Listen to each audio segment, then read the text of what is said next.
Iran अमेरिकी राष्ट्रपति Donald Trump के भाषण को कितनी गंभीरता से लेता है, उनकी धमकी को कितनी गंभीरता से लेता है, उसका प्रमाण हमें इस बात से मिलता है कि जैसे ही डोनाल्ड ट्रंप का भाषण खत्म होता है, इस्राइल पर ताबड़तोड़ ईरानी मिसाइल से हमले शुरू हो जाते हैं। जैसा कि अल जजीरा की एक खबर बता रही है दोस्तों, ताबड़तोड़ हमले। और सिर्फ बात वहां तक सीमित नहीं थी, समानांतर तौर पर लेबनान से भी इस्राइल पर हमले शुरू हो जाते हैं। जी हां, हिजबुल्लाह जिसने पिछले एक हफ्ते से इस्राइली सेना की नाक में दम कर रखा था, उसने भी प्रहार शुरू कर दिए। दोस्तों, मैं आपको बतलाना चाहता हूं, अल जजीरा इंग्लिश के मुताबिक Hezbollah says it has launched its first attack of the day against Israel, targeting Israeli troops in Aynata, Southern Lebanon and firing rockets at Malkia and Metula। सरल शब्दों में कहा जाए दोस्तों, तो जैसे ही ट्रंप का भाषण खत्म होता है, उसके बाद हिजबुल्लाह भी अपने हमले शुरू कर देता है। और जिन जगहों का नाम लिया जा रहा है, एक बार फिर पढ़ के सुना दूं। आयनाता, जहां पर इस्राएली सेना के जवान थे। दक्षिणी लेबनान, यहां पर भी बहुत बड़ी तादाद में इस्राएली सैनिक तैनात हैं। इसके अलावा मलकिया और मेतुला, ये दो जगह हैं नॉर्दर्न इजराइल में जहां पर यह हमला किया गया है। अब मैं आपको एक वीडियो दिखाना चाहता हूं। जैसे ही ट्रंप का भाषण खत्म होता है, तो पैलेस्टाइन में जो ऑक्यूपाइड हिस्सा है, जिस पर कब्जा कर रखा है इस्राइल ने, उस पर ईरान हमला बोल देता है। देखा जाए।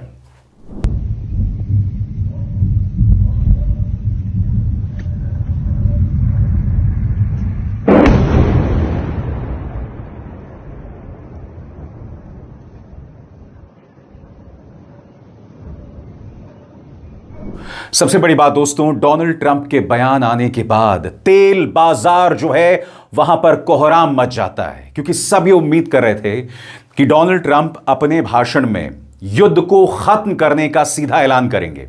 मगर डोनाल्ड ट्रंप क्या करते हैं? डोनाल्ड ट्रंप कहते हैं कि अगले 2-3 हफ्ते अगर ईरान ने हमारी बात नहीं मानी, तो we will send back Iran to the stone ages. यानी कि ईरान को हम इस कदर तबाह कर देंगे कि वो वापस भी नहीं कर पाएगा, यानी वापसी भी नहीं कर पाएगा। तो जाहिर सी बात है, डोनाल्ड ट्रंप जैसे ही ये बयान देते हैं, तेल बाजार में हाहाकार मच जाता है। दोस्तों, आपके स्क्रीन पर इस खबर पर निगाह डालें। Oil prices surged after US president Donald Trump pledged to continue the war in Iran as markets reacted to conflict and supply risk। तबाही मची हुई है शेयर बाजार में, और उसके चलते ब्रेंट क्रूड वो $106 प्रति बैरल हो गया, और वेस्ट टेक्सास इंटरमीडिएट जो है वो $104 पर पहुंच गया है।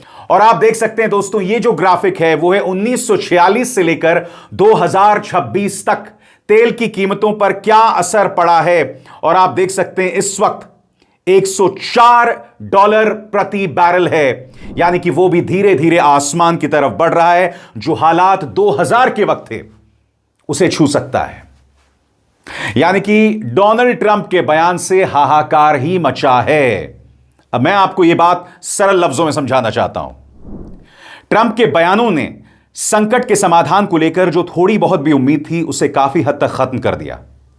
MSCI का एशिया पैसिफिक शेयरों का ब्रॉड इंडेक्स शुरुआती कारोबार में करीब 0.75% गिर गया, जब ट्रंप ने ईरान को स्टोन एज में वापस भेजने की बात की। इससे पहले ईरान ने एक असामान्य कदम उठाया। उसने सीधे अमेरिका को पत्र भेजा, जिसमें कहा कि उसकी अमेरिका से कोई रंजिश, कोई दुश्मनी नहीं है, वो सिर्फ आत्मरक्षा में कार्रवाई कर रहा है। इससे वॉशिंगटन को एक तरह का एग्जिट ऑप्शन मिल गया था, जिसकी वजह से वॉल स्ट्रीट के शेयरों में रातों रात कुछ बढ़त देखी गई। लेकिन अब स्थिति उलट गई है। निवेशक फिर से जोखिम लेने से पीछे हट रहे हैं और बाजारों में अनिश्चितता वापस आ गई है। ऊर्जा की कीमत भी फिर से बढ़ने लगी है। ब्रेंट क्रूड, जैसा कि मैंने अभी अभी बताया, $104 प्रति बैरल पर ट्रेड कर रहा है, जबकि पहले यह $100 के अहम स्तर के नीचे चला गया था। तो कुल मिलाकर बाजारों में फिर से अनिश्चितता दिख रही है। लेकिन एक अहम बात यह है कि पिछले कुछ दिनों में, खासकर कल एशियाई बाजारों में जो तेज उछाल देखा गया था, उससे संकेत मिलता है कि अगर स्थिति का कोई सामान्य समाधान निकलता है, तो बाजार बहुत तेजी से वापस उछाल ले सकता है। दोस्तों, कल क्या हुआ था? आपकी स्क्रीन पर ईरानी राष्ट्रपति मसूद पेजेश्कियां, उन्होंने अमेरिका को एक सीधा संदेश भेजा और आप उनकी भाषा पर गौर कीजिएगा। इससे आपको पता चल जाएगा कि जाहिल कौन है और सभ्य कौन, सिविलाइज्ड कौन है और वाहियात कौन, यह स्पष्ट हो जाएगा मसूद पेजेश्कियां के संदेश से जो उन्होंने अमेरिकी जनता को दिया। अब हम ये उम्मीद कर रहे थे कि मसूद पेजेश्कियां ने जो बात कही कि भाई हमारी कोई दुश्मनी अमेरिकी जनता से नहीं है, उसके चलते आज डोनाल्ड ट्रंप एक सभ्य संदेश देंगे। मगर उन्होंने क्या कहा? उन्होंने पहली बात तो हॉर्मूज को लेकर हाथ खड़े कर दिए। फिर उन्होंने कहा कि अगर ईरान ने हमारी बात नहीं मानी तो we will send you back to stone ages. मगर क्या ईरान झुका? नहीं। उसने ताबड़तोड़ हमले पैलेस्टाइन के ऑक्यूपाइड टेरिटरीज में शुरू कर दिए। हिजबुल्लाह ने भी इस्राएल के सैन्य ठिकानों पर हमले कर दिए। मगर कल ईरान ने अमेरिका को बचने का रास्ता दिया था। मैं आपको बतलाना चाहता हूं, मसूद पेजेश्कियां ने अपने इस संदेश में, उन्होंने अपने सोशल मीडिया हैंडल एक्स पर यह संदेश जारी किया था और मैं अब आपको पढ़ के सुनाना चाहता हूं उसके मुख्य हिस्से क्या हैं। और जैसे मैंने कहा ना, इससे आपको पता चल जाएगा कि जाहिल कौन है और सिविलाइज्ड कौन है। गौर फरमाइए मसूद पेजेश्कियां ने दरअसल कहा क्या।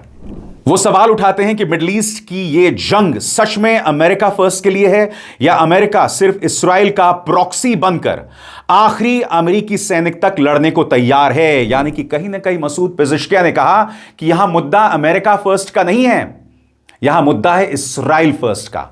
आगे उन्होंने क्या कहा? वो अमेरिका पर वॉर क्राइम्स का आरोप लगाते हैं, कहते हैं कि ईरान के वाइटल इंफ्रास्ट्रक्चर यानी एनर्जी और इंडस्ट्रियल फैसिलिटीज पर हमला सीधे आम लोगों को निशाना बना रहे हैं और इसका असर ईरान से बाहर भी होगा। वो अमेरिकियों से कहते हैं कि आम ईरानी आम अमेरिकियों से नफरत नहीं करते। उनका कहना है कि ईरान की अमेरिका की जनता यूरोप या पड़ोसी देशों से कोई दुश्मनी नहीं है। बावजूद लंबे समय से दबाव और हस्तक्षेप के वे लोगों से कहते हैं कि मीडिया नैरेटिव्स और बनाई गई कहानियों से आगे देखें और मानते हैं कि ईरान को बड़ा खतरा दिखाने की छवि यूएस के मिलिट्री इंडस्ट्रियल कॉम्प्लेक्स और इस्राएली राजनीतिक हितों से बनाई जाती है। उन्होंने कहा कि आखिर क्यों ईरान को दुश्मन के तौर पर पेश किया जाता है, खलनायक के तौर पर पेश किया जाता है, ताकि इस्राएल को फायदा हो और अमेरिका की जो तमाम रक्षा कंपनियां हैं उन्हें फायदा हो। आगे वो इतिहास की बातें याद दिलाते हैं, खासकर 1953 का CIA बैक्ड कू और बाद के सैंक्शन स्ट्राइक्स, और कहते हैं कि मौजूदा जंग भी उसी लंबे अमेरिकी हस्तक्षेप का हिस्सा है। वो दो रास्ते बताते हैं, टकराव या बातचीत, और कहते हैं कि टकराव पहले भी बेकार साबित हुआ, इसलिए अब बातचीत और जंग से दूर रहने की जरूरत है। यही वजह है दोस्तों, इस वक्त अमेरिका के अंदर आवाजें उठ रही हैं डोनाल्ड ट्रंप के खिलाफ। पहले सुनिए न्यूयॉर्क के मेयर जोहरान ममदानी क्या कह रहे हैं कि ईरान की जंग को खत्म करना चाहिए और इसके अलावा कुछ नहीं। I think we're seeing the fact that in the face of Americans facing a historic affordability crisis, that we have the pursuit of something that has already cost $23 billion thus far, the kind of money that could transform working class Americans' lives, whether through investments in Medicare or teachers or even elimination of student debt for tens of thousands of Americans, and all of that being thrown aside for the pursuit of yet another regime change war. And it's a war that should be opposed on every single ground, not just procedural, but also moral, but also political. And also a war that should be opposed on the grounds of the fact that it is being financed by the very money that could make it easier to keep calling this city, this country home. And yet there is a blindness to that fact, all while we're being told that this is not what we're seeing with our own eyes. स्वतंत्र और आजाद पत्रकारिता का समर्थन कीजिए, सच में मेरा साथी बनिए। बहुत आसान है दोस्तों, इस ज्वाइन बटन को दबाइए और आपके सामने आएंगे ये 3 विकल्प, इनमें से एक चुनिए और सच के इस सफर में मेरा साथी बनिए। बहरहाल मैं आपको बतलाना चाहता हूं दोस्तों, डोनाल्ड ट्रंप का ये जो भाषण है, उनके रक्षा मंत्री ने उसे एक बार फिर दोहराया है कि हम तुम्हें स्टोन एजेस में वापस भेज देंगे। We will send you back to the stone ages. इसकी कड़े शब्दों में आलोचना हो रही है। लोग कह रहे हैं कि आपके पास एक स्वर्णिम मौका था, कल मसूद पेजिशकियां ने नरमी अपनाते हुए कहा था कि हमारा अमेरिकी जनता से कोई बैर नहीं है, कोई दुश्मनी नहीं है, मगर बावजूद इसके ट्रंप आते हैं और निहायत ही जाहिलाना तेवर जो है वो दिखाते हैं और आपके सामने परिणाम है। ईरान झुक नहीं रहा है, डर नहीं रहा है, वो लगातार हमले कर रहा है। और जाहिर सी बात है दोस्तों, ट्रंप के इस भाषण को लेकर अमेरिका में भी कड़ी प्रतिक्रिया हुई है। डेमोक्रेट्स ने इसे वाइल एंड हॉरिफाइंग बताया है। उन्होंने कहा कि यह बहुत ही वाहियात बयान था। आपकी स्क्रीन पर यह हैं US Congress woman Yassamin Ansari. उन्होंने कहा कि ट्रंप ने यह जो धमकी दी है ईरान को कि उन्हें स्टोन एजेस में पहुंचा देंगे, वो वाइल है, हॉरिफाइंग है, ईविल है, यानी क्रूर है।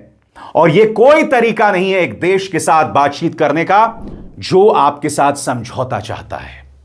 ट्रंप की लगातार आलोचना हो रही है दोस्तों, और बात वहां तक सीमित नहीं है। क्या आप जानते हैं डोनाल्ड ट्रंप अब बहुत जल्दी नॉर्थ अटलांटिक ट्रीटी ऑर्गेनाइजेशन यानी नेटो छोड़ सकते हैं? क्यों? क्योंकि तमाम देशों ने उनका समर्थन करने से मना कर दिया है। स्पेन पहले ही लाल आंख दिखाई, इटली मेलोनी, प्रधानमंत्री मेलोनी ने कहा कि हम अपने देश के बेसिस का इस्तेमाल नहीं होने देंगे ईरान के खिलाफ जंग को लेकर। कीर स्टारमर, ब्रिटेन के प्रधानमंत्री, उन्होंने कहा कि हम वही कदम उठाएंगे जो राष्ट्रहित में होगा। नतीजा, अब डोनाल्ड ट्रंप बुरी तरह से बौखला गए हैं और नेटो के खिलाफ बयान दे रहे हैं। देखिए उनकी बौखलाहट। That Donald Trump has been souring on NATO recently is no secret. They don't want to help us defend the strait, and they're the ones that need it. We're very disappointed with NATO because NATO has done absolutely nothing. I think a tremendous mistake was when NATO just wasn't there. They just weren't there. और ये बौखलाहट साफ तौर पर दिखाई दे रही है दोस्तों। ये बात तय है कि इस जंग से बाहर निकलने का रास्ता ट्रंप के पास नहीं है। उनका ईगो है, इस कदर ईगो ये सामने है कि उन्हें समझ नहीं आ रहा है वो क्या करें। अब सारी लड़ाई स्ट्रेट ऑफ हॉर्मुज को लेकर थी, और हॉर्मुज के बारे में उन्होंने क्या कहा कि तमाम जो देश हैं जो तेल चाहते हैं हॉर्मुज पहुंचे, ईरान को सबक सिखाएं। अरे भाई, बाकी देश तुम्हारी लड़ाई क्यों लड़ेंगे? मगर डोनाल्ड ट्रंप ने आज सुबह यह वाहियात बयान दिया। एक बार फिर सुनिए, क्योंकि यह बयान मैं आपको सुना चुका हूं, फिर से सुनिए। And every other way, and the countries of the world that do receive oil through the Hormuz Strait must take care of that passage. They must cherish it. They must grab it and cherish it. They can do it easily. We will be helpful, but they should take the lead in protecting the oil that they so desperately depend on. It should be easy. And in any event, when this conflict is over, the strait will open up naturally. It'll just open up naturally. They're going to want to be able to sell oil because that's all they have to try and rebuild. It will resume the flowing and the gas prices will rapidly come back down. सबसे बड़ी बात आपको समझना पड़ेगा कि America और इस्राएल में हो क्या रहा है। अमेरिका और इस्राएल में वहां की जनता उनका विरोध कर रही है, वहां का विपक्ष उनका विरोध कर रहा है, चाहे इस्राएल हो या अमेरिका। मगर ईरान, याद कीजिएगा, जंग से पहले ईरानी शासन ने वहां बड़ी तादाद में उनकी सरकार का विरोध कर रहे लोगों को मौत के घाट उतार दिया था। मगर आज मैं आपको एक वीडियो दिखाना चाहता हूं जो प्रेस टेलीविजन का वीडियो है। यह वीडियो क्या कह रहा है मैं आपको पढ़ के सुनाना चाहता हूं। यह दरअसल अंतिम यात्रा थी तेहरान के रियर एडमिरल अली रजा तंगसीरी की, जो कि कमांडर थे इस्लामिक रेवोल्यूशन गार्ड कोर के, नेवी के। प्रेस टीवी के रिपोर्टर ने वहां पर लोगों से बात की जो उस अंतिम संस्कार में शामिल हुए। लोगों का जज्बा देखिए, छोटे छोटे बच्चे अपने देश के लिए खड़े हैं और अमेरिका को लाल आंख दिखा रहे हैं, सही मायने में लाल आंख दिखा रहे हैं। देखा जाए। The people you see behind me are engaging in a funeral procession for the commander of the IRGC Naval Forces, General Ali Reza Tangsiri. Now Bushehr is going to receive another hero. A massive crowd mourning the loss of a commander who had conquered not only the waters of the Persian Gulf but also the hearts of Iranians. The funeral procession of Brigadier General Ali Reza Tangsiri, the martyred commander of the IRGC Navy. The emergence of a character like Commander Tangsiri was the emergence of a legend, one whose heart beat for Islam. and for that very reason, Iran now mourns him. We have Imam Mahdi. We have God. We have Karbala. We have everything. But you, O enemy, you have nothing. और जैसे कि मैंने पहले भी कहा था दोस्तों, मेरे जहन में वही एक डर है, क्योंकि ट्रंप को यह समझ नहीं आ रहा है कि इस जंग से बाहर कैसे आए। उनकी नाक पूरी तरह से कट चुकी है, अपने देश के अंदर भी, अंतर्राष्ट्रीय तौर पर। सबसे बड़ी बात, अगर आप यह कह रहे हैं कि मैं नेटो से बाहर आ जाऊंगा, यह अपने आप में बहुत बड़ी खबर है। जी हां, एक तरह से कहा जाए आज की यह सबसे बड़ी खबर है अगर अमेरिका वाकई नेटो से बाहर आ जाता है, वो भी ईरान जंग की वजह से। जी हां, वो ईरान जहां के इंजीनियरिंग कॉलेजेस में, वहां के बच्चों पर आप हमला कर रहे हैं, वहां के एनर्जी प्लांट्स, परमाणु प्लांट्स पर आप हमला कर रहे हैं, बावजूद इसके नेटो बिखर रहा है। पश्चिमी यूरोप और अमेरिका का जो गठजोड़ था, जो अलायंस था, वो बिखर रहा है और यह अपने आप में बहुत मायने रखता है। ईरान को कोई कोशिश नहीं करनी पड़ी, मगर इस जंग की वजह से अमेरिका की साख बद से बदतर हो गई और इसके जिम्मेदार सिर्फ ये दो चेहरे हैं, डोनाल्ड ट्रंप और नेतन्याहू। यानी कि नेतन्याहू ने कहा कि हम तो डूबेंगे सनम, तुम्हें भी ले डूबेंगे।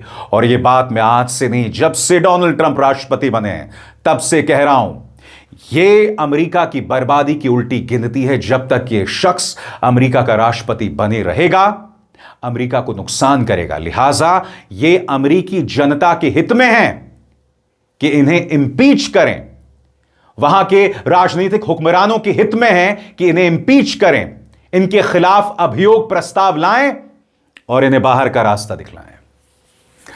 अभिसार शर्मा को दीजिए इजाजत। नमस्कार।